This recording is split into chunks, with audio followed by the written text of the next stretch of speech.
Hey, I'm watching an interview between Lex Friedman and Donald Hoffman about the nature of reality and how pretty much anywhere we look, it's turtles all the way down. And, between Gödel's incompleteness theorem and,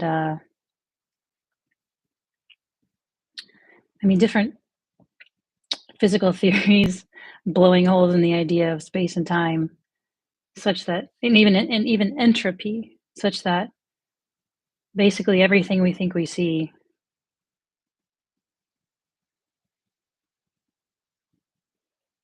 there's no coherent theory. Just I was just having a conversation actually with one of those hardcore materialist atheist types. I was saying, well, there's no coherent theory of consciousness being primary, and it's like, dude, guess what? Bad news for you. Um, but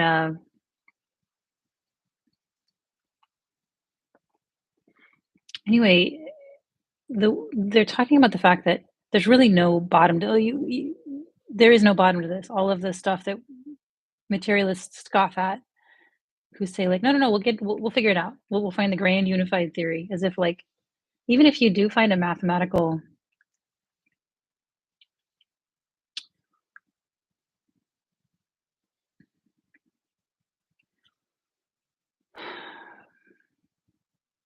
some reducibility of everything to something you can write on a page or two, what exactly would that prove?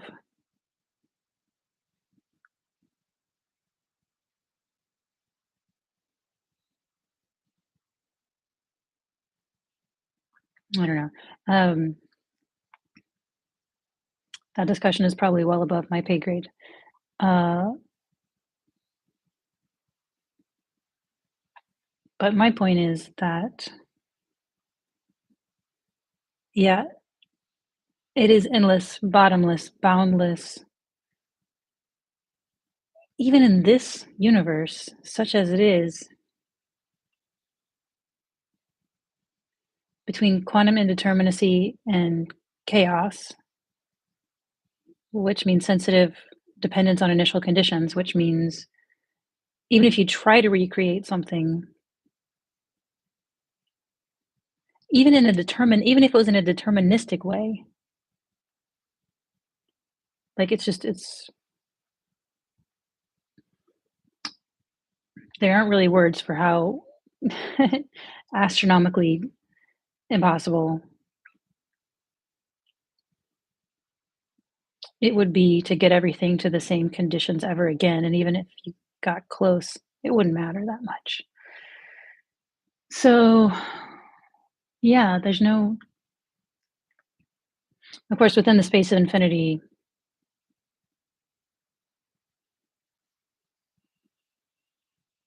astronomical mean nothing means anything. Yeah, 10 to the 10 to the 10 to the 10 to the billion to the billion to the billion, it's the same as the number one. So I don't know. There's limits to mathematical thinking. um,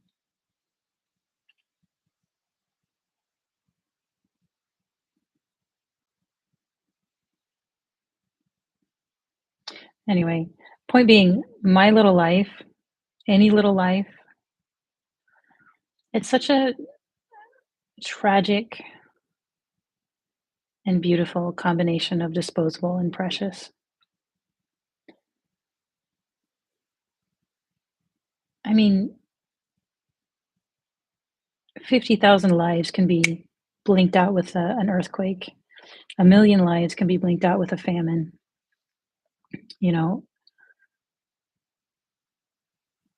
6 million can be blinked out with a genocide. Blinked on a scale of years, but still, that's a small amount of time for that degree of slaughter, deliberate slaughter, altering the course of history in vast and unforeseen ways. Um, And of course, the Gaza genocide now.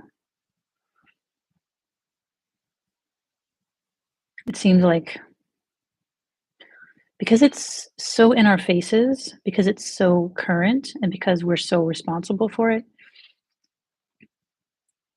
it can feel viscerally like this is the worst thing that's ever happened. And seeing real time, not only the victims, but the mourners, the people who are going out of their minds,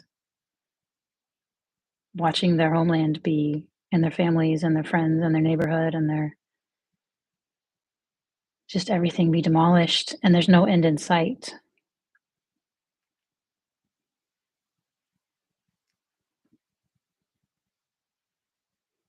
It feels like a kind of apocalypse. It feels like a kind of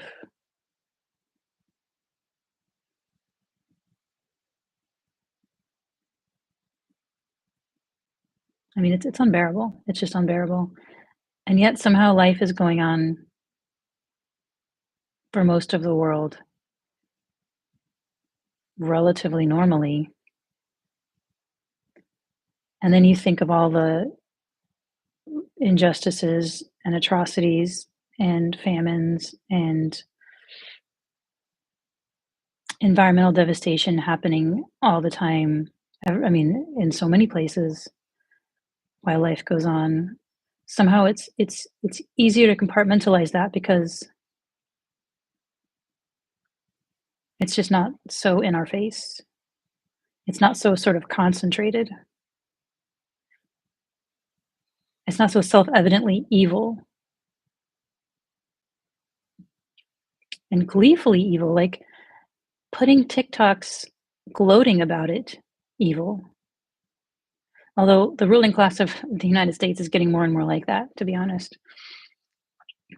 Just more and more like pissing on our legs and telling us it's raining and saying, "Isn't this a beautiful rain? This is how rain works." So I don't know. I'm getting a little off topic. Point is, these lives were given.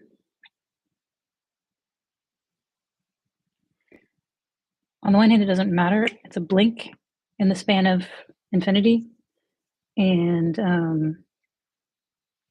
whether it lasts 1 minute or 1,000 years doesn't amount to much. And even if the repercussions last for 10,000 years or a million years, it's still not much in the great scheme of things. And with so many elements working all at once, you can't really separate out what was my contribution. It's all interdependent. So,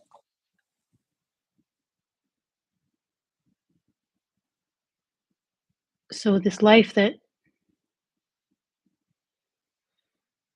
feels so precious and momentous because it's my universe,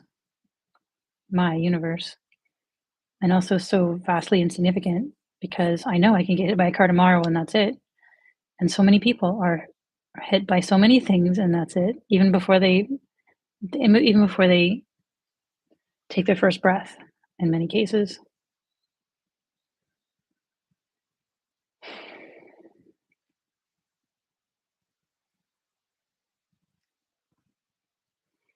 And I think maybe a lot of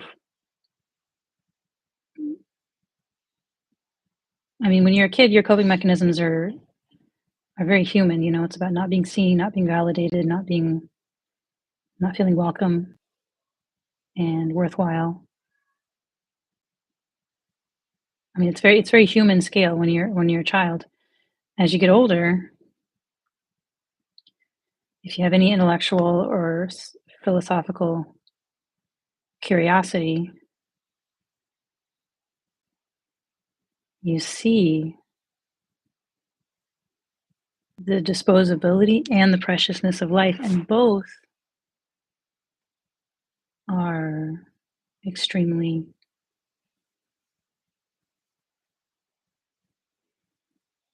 I don't know, affecting, overwhelming. Both are hard to know what to do with in everyday life. You don't want to spend your life in anxiety about dying, and you don't want to spend your life like I have to grasp this moment and this moment and this moment and appreciate it for all it's worth. and this, this person, appreciate them and do the kindest possible thing. And like it's exhausting to think about, at least it is for me. It can feel suffocating. Like you have to make the most of this wild and precious flame that you've got hold of for the moment. Um, and the heart just quails. At least I like, you know, mine does sometimes. Other times I can, roll with it. But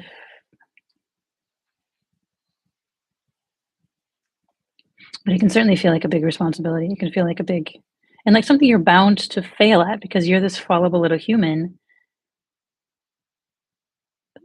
who wasn't told she was worthwhile as a kid. So you have all these asanas or whatever, all these traumas and all these, and not only, I mean, our culture is completely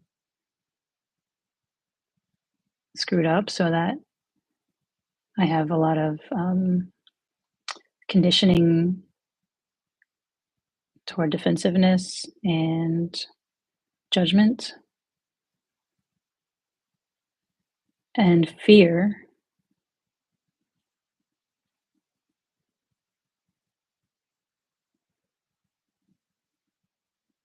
And then it's like, here's your wild and precious life. Good luck. And so you're you have to sort of somehow skate between existential terror and existential responsibility, wonder. I don't know. I have a line in my book that I should think of this as a gift, not a burden. It's kind of the theme of the of the book I'm writing. But it can feel like such an overwhelming gift that it feels like a burden. It feels like something you have to maximize,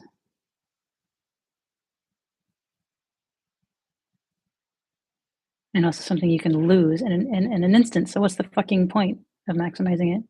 I don't know. It can really do your head in if you're not.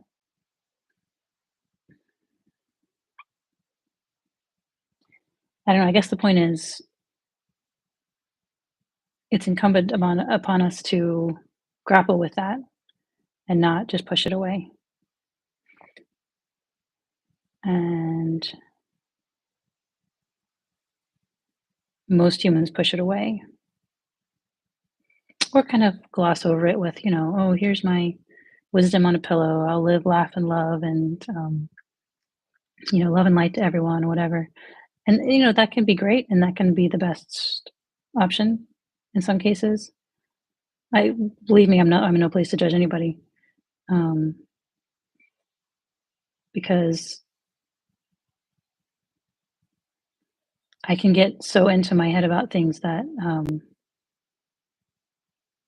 I just shut down, and I don't think that's optimizing anything.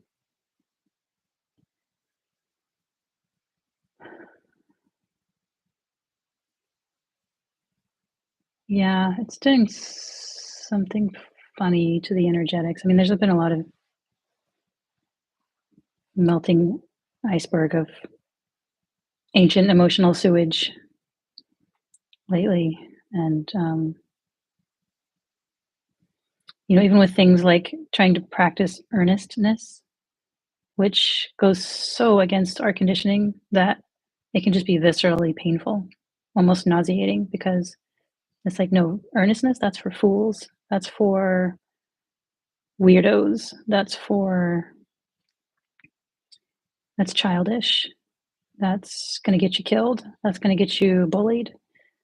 Um, it's going to get you fooled. It's going to get you lied to. And you're going to believe anything if you're earnest. You're going to trust anyone. And it's not really the same thing. You can be earnest without being sentimental, without being sappy, without being naive. It's not easy. It's the kind of thing that you see in the wisest people, the most evolved masters. and it's wonderful to behold, but I mean, it really can get you killed, that's for sure.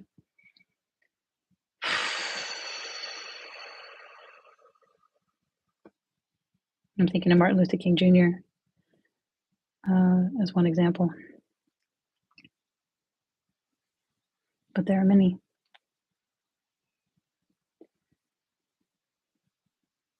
So, yeah, I'm feeling the joy bubble up about the preciousness of this disposable life, even though I'm still a coward in some ways. I'm trying to admit that, and I'm trying to this is really this is really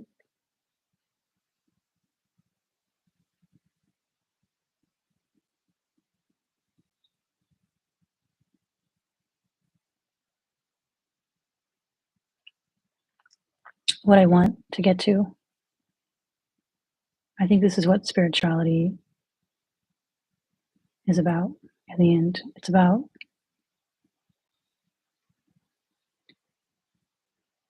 getting to a place where you can be earnest without fear. Again, not that you won't get killed. The fully enlightened master can fall into a well or get assassinated if he pisses off the wrong people.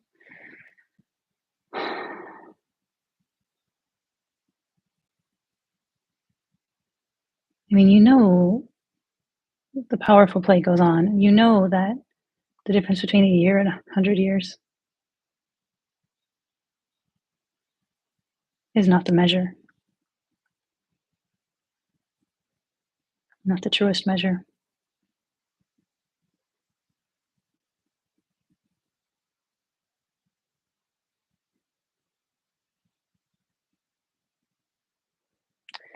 You know all kinds of things, but living them is something else.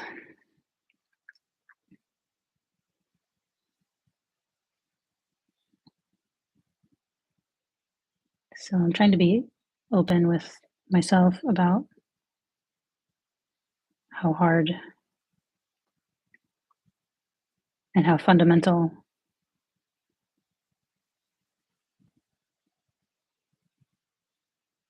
this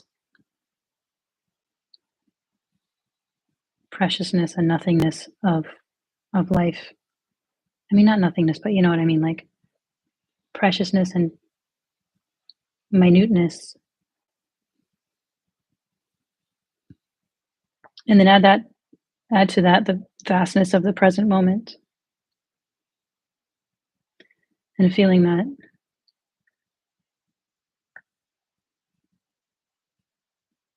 I couldn't I could spend a lifetime with one of these moments.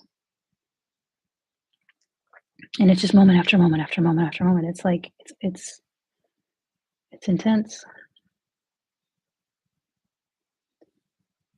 And it can cause me to just shut down from the overwhelm of that.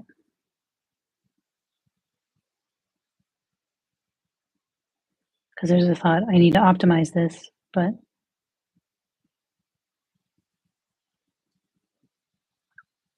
maybe I just need to live it. But how? But then that's the question again of optimizing. I mean, you just do it, I guess.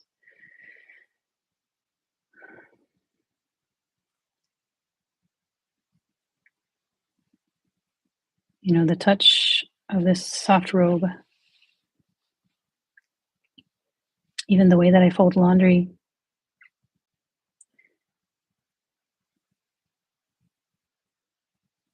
doesn't matter, and it's also everything.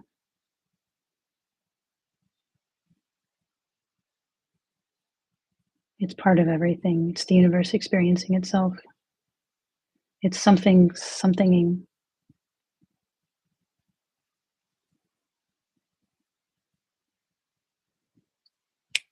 and then it's gone.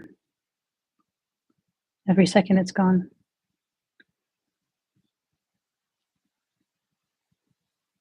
And you can look at that as a gift or a burden.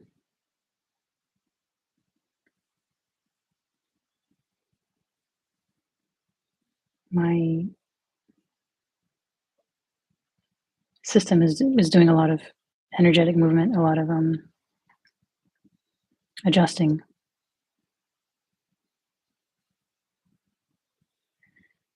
Because even as the identity structure of me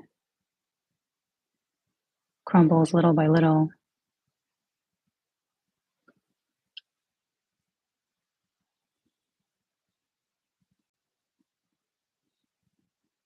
and I let it because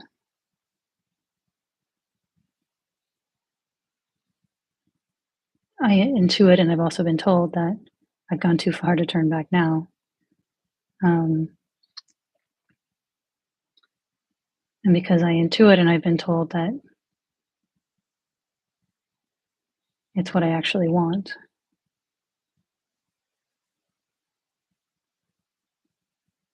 Well, not I.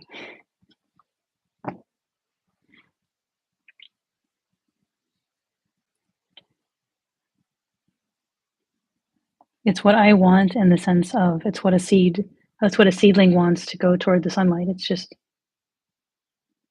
what's happening. And, little I could fight it, but I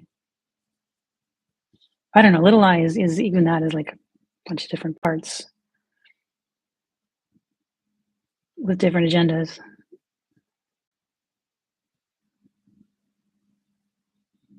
But the identity structure itself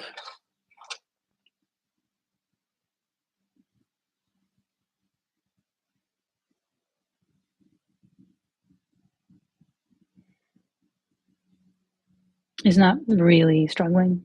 It's putting up token resistance, and sometimes rather strong unseen resistance. But it just bubbles up. It just keeps coming up, and then I see, oh yeah, there's that. Okay, let's let that one say what it's going to say, do what it's going to do, and pass. And then another little erosion happens.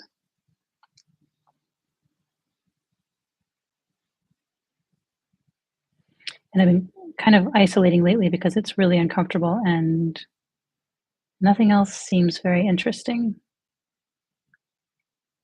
at this moment. I think this is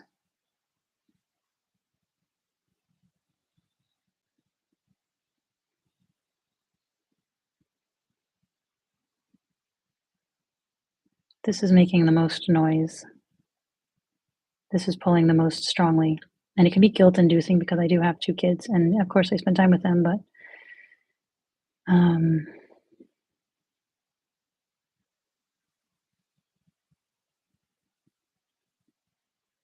it could certainly be more and less distracted. And I hope this isn't going to go on forever because if I owe anyone in the world anything, I owe them. They didn't ask to be born.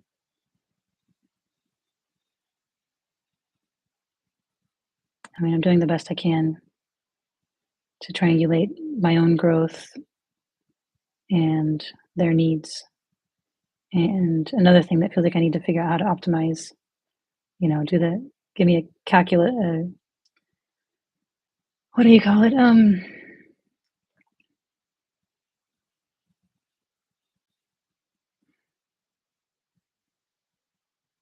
A group of equations to figure out, where's the line, the slope of maximum efficiency or whatever. But as is generally true, this rather primitive organism is groping blindly most of the time. So,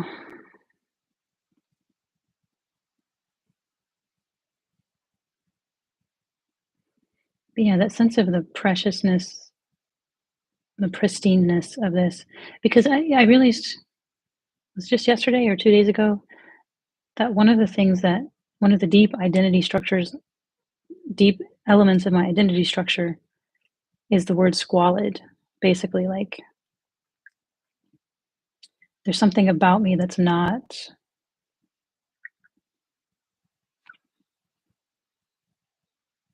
It's not pristine. It's not beautiful. It's not worthwhile. It's not elegant. It's not part of things. It's not acceptable in polite society. I don't know, whatever. Pick your judgments.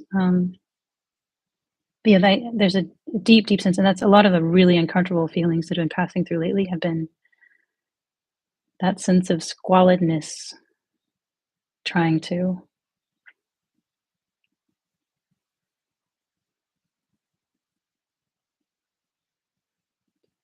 pass through, and a lot of memories of my childhood flash because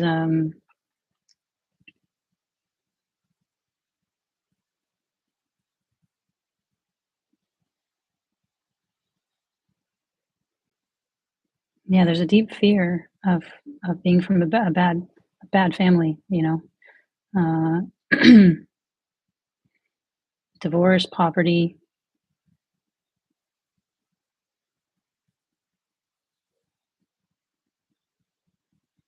social awkwardness.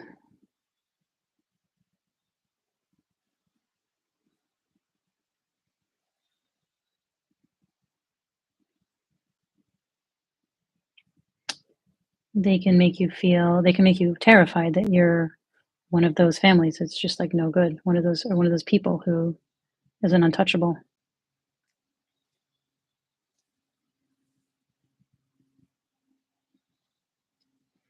And then you take that judgment and you find other people to lay that judgment on, to project it onto. Oh no, they're the ones that are untouchable. They're the ones that you can't go be with those people. That would mean you're one of them.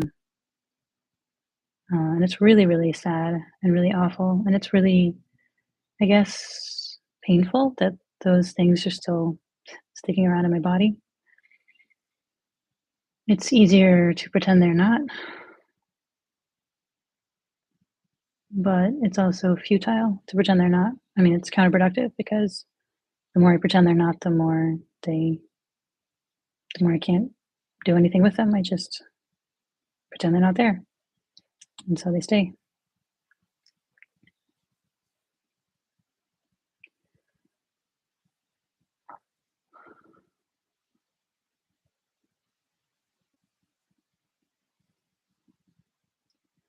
So